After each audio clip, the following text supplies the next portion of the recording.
check's in the mail. The check is in the mail, and it ought to be there Tuesday without fail. If you have got a bill to pay or something you need to buy, just write the check and send it off in the mail. Millions of Americans go out every day with a checkbook in their purse.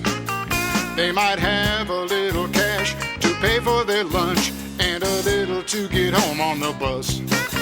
But if they suddenly decide to make a purchase or shop, they whip it out and write out the exact amount with some ID. Then they sign it and they walk out with the stuff that they paid for with their checking account. The check's in the mail, the check is in the mail, and it ought to be there Wednesday without fail. When you need to send some money, do what business folk do, just write a check and send it off in the mail. Every month you've got a little bundle to pay, like the rent, the lights, the phone, and the car. Write them out for each amount and send them away with an envelope and stamp, they'll go far. It really is a safer way for you to pay all your bills, and so you ought to open up your own account. Your check is just a written order, only you can write, that tells your bank to pay someone a certain amount.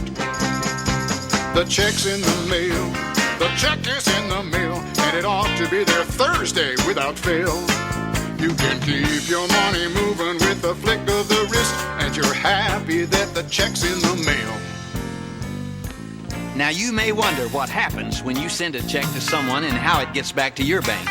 Well, that someone deposits your check into their account, and then, through an electronic flow of digital information, your check is cleared by a central bank and comes back to your bank, where, at that point, the amount is deducted from your account and paid over to theirs. So it's obvious that you gotta keep enough money in your checking account to stay in the black. Otherwise, you'll write a hot check and that sucker's gonna bounce. And that's illegal. Once a month your bank will send a statement to you, so you'll know just where you stand, listing all your checks and charges and deposits too, to help you stay ahead and keep things in hand. And you should learn to be real careful with your checkbook and your checks and keep track of every little amount. Now you compare your figures with the banks, and if it all adds up, then you can say that you have balanced your account. The check's in the mail, the check is in the mail, and it's got to be there Friday without fail. But just remember that you got to have some income coming in before you send out all those checks in the mail. I'm sure it'll be there next week sometime.